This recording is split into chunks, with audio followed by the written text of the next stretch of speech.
नमस्कार भगिनींनो, ज्यांनी अद्याप फॉर्म भरलेला नाही त्यांनी हा व्हिडिओ शेवटपर्यंत पाहायचा आहे। ज्यांनी फॉर्म भरलेला आहे त्यांनी वाट पाहायची आहे अप्रूव्हलची। चुकीचा फॉर्म भरलेला आहे त्यांनी डिसअप्रूव्हलची म्हणजे एडिट करण्याची संधी भेटेल। आता मित्रो, बऱ्याचशा कमेंट येत आहे पोर्टलवरती आणखीन एक नवीन बदल करण्यात आलेला आहे, तो व्हिडिओमध्ये सांगणार आहे। तुम्ही महिला बंधू भगिनी आहात, गाव पातळीवरील चॅनल आहे ई ग्रामपंचायत, चॅनलवर सबस्क्राइब केलं नसेल तर आत्ताच सबस्क्राइब करून ठेवायचं आहे।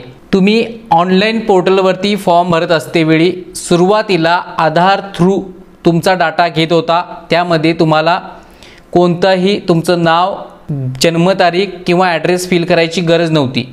त्याचबरोबर त्यामध्ये आधार कार्ड अपलोड करण्याची गरज नव्हती। त्यानंतर पहा, सेकंड टाइमला OTPची पण गरज नाही। आधार कार्ड टाकल्यानंतर तुम्हाला सर्व डाटा फिल करायला भेटत होता।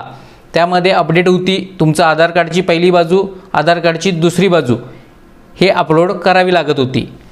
बऱ्याचशा महिलांनी पूर्वी फॉर्म भरलेला होता, त्यांना आधार कार्ड अपलोड करायची गरजच नाही। त्यामुळे तुम्ही कमेंट करू नका की आम्हाला हा ऑप्शन आलेला नव्हता तर पुन्हा फॉर्म भरावा लागेल का, तर एकदा फॉर्म भरल्यानंतर पुन्हा फॉर्म भरता येत नाही।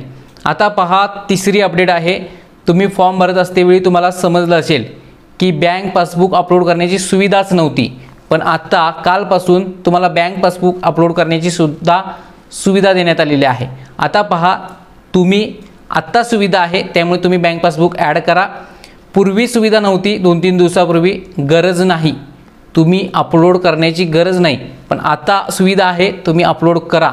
तुम्ही अशा कमेंट करू नका की मी बँक पासबुक अपलोड करायचं विसरून गेलो। तर पूर्वी जर ऑप्शनच नव्हता तर काय अपलोड करणार, तर आता नवीन ऑप्शन आलेला आहे बँक पासबुक अपलोड करायचा। आता कोणती कागदपत्र अपलोड करायची आहेत पहा, आधार कार्ड, आधार कार्डची पहिली बाजू, दुसरी बाजू, त्यानंतर 15 वर्षापूर्वीचा जन्माचा पुरावा, यामध्ये तुम्हाला कोणकोणती कागदपत्र अपलोड करायची ते त्यामध्ये नमूद आहे।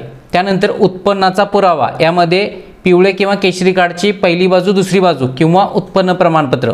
यानंतर पहा, तुम्हाला हमीपत्र अपलोड करावं लागतं आणि त्यानंतर बँक पासबुकचा एक ऑप्शन करण्यात आलेला आहे आणि ID साईज फोटो, हे ऑप्शन आता पोर्टलवरती फॉर्म भरतेवेळी तुम्हाला गरजेचे आहे। ह्या बाबी तुम्हाला काळजीपूर्वक अपलोड करायचे आहेत। अपलोड करतेवेळी व्ह्यू फाईल करूनच तुम्ही सबमिट करायचं आहे, कारण आधार कार्ड अपलोड करतेवेळी कोणाची तरी दुसरी बाजू, कोणाचं तरी रेशन कार्ड असं येत आहे, त्यामुळे काळजीपूर्वक फॉर्म भरायचा आहे। आता फॉर्म सोप्या पद्धतीत कसा भरायचा, हा व्हिडिओ संपताच इथे तुम्हाला व्हिडिओ येईल, त्या व्हिडिओला टच करून तुम्ही फुल व्हिडिओ पाहायचा आहे आणि त्याप्रमाणे फॉर्म भरायचा आहे। या चॅनलवरती नवीन असाल तर आत्ताच सबस्क्राइब करा। नेक्स्ट व्हिडिओ खूप महत्त्वाचा आहे, कारण ज्यांनी पोर्टलवरती फॉर्म भरलेला आहे त्यांचं अप्रूव्हल कसं होणार, डिसअप्रूव्हल झाल्यानंतर एडिट कसं करायचं, अप्रूव्हल झाल्यानंतर पैसे कसे येणार, ही संपूर्ण माहिती आपल्या चॅनलवरती अपलोड करण्यात येणार आहे। काळजीपूर्वक सबस्क्राइब करून ठेवा। डिस्क्रिप्शनमध्ये WhatsApp चॅनल आहे, तिथे जॉईन व्हायला विसरू नका। धन्यवाद।